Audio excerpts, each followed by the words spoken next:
here today and perform for all of you. So for the kids, so what grades are you guys in right now? 10th, so middle school, high school.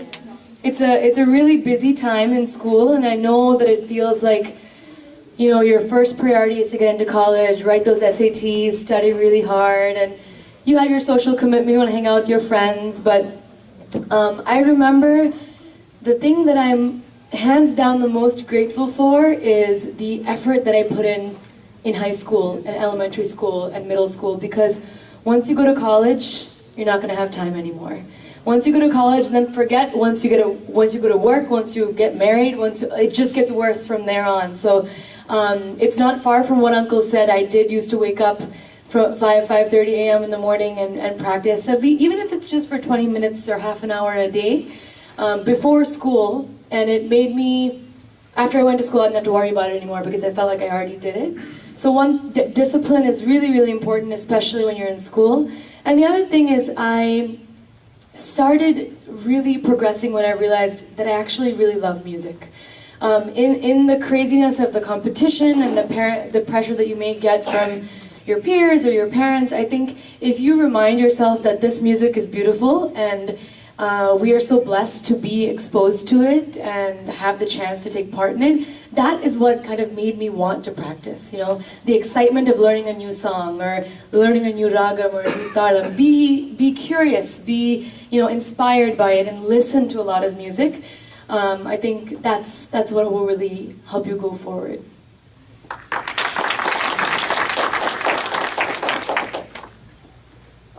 Just wanted to start off by thanking everyone for this opportunity. It was a phenomenal chance for us to perform. Rasika just brought up basically all of it. I thought I can add just maybe a couple of things. I think listening builds a huge foundation.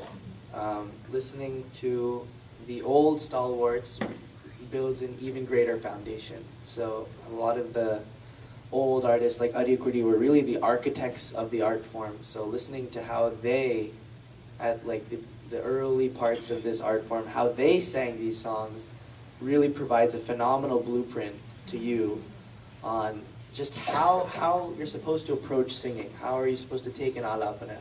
What are the key points of a ragam? How do you, like, what part of the songs do you dwell on? What parts do you have to make sure that the audience understands?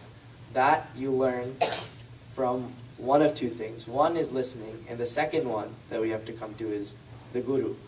At least for Rasika and myself, we have been greatly privileged to have a phenomenal guru, Tara Anand. It's Tarun's mom, actually. But Tara, I mean, if I had to credit a great deal of my success, really just a great deal of my success, is just to Tara Auntie. Tara Auntie has this magnificent ability to take you from a kid that couldn't sing Sapa Sa properly to one that can learn a song in a class and then try Manadam in the next class. And what I would say is the best thing that you can do is, even in times of stress in high school, is have faith that whatever your guru tells you to practice is going to get you there. A lot of the time during these SATs and APs, I felt like, okay, I don't have any time. But Tara Auntie would give me this line item list of things that I should practice, things that I should think about. She would always tell me at the end of class, oh, maybe listen to this, or maybe practice this part of the Neravo or Swaram. And just doing those little things, especially because gurus are so knowledgeable, just doing what they tell you to do just goes a very, very long way, especially in the stressful times of high school, middle school, wherever you're at. And the other thing is, just for you, is to be able to pinpoint the important pieces. I don't think I had that clarity when I first started, but the significance of being able to sing a varnam properly has developed a whole new meaning in my mind, because a varnam has all the components you're ever going to need to sing. It has swarams, it's going to have sahityam, it'll have akaram, you'll practice alap, and you'll have everything. So if you can sing a varnam perfectly, I really think that you can sing everything else just as beautifully. So just to summarize, it's a lot of listening, having faith in gurus, because gurus spend a ton of time, a lot of time, they devote their life to helping you to get to the right place. And finally, just being cognizant of what needs to be learned. If it means spending the extra hour on a varnam and staying that 1 hour later, staying up 1 hour later if you have to finish your studies, that will go a long way. So yeah, that's about it.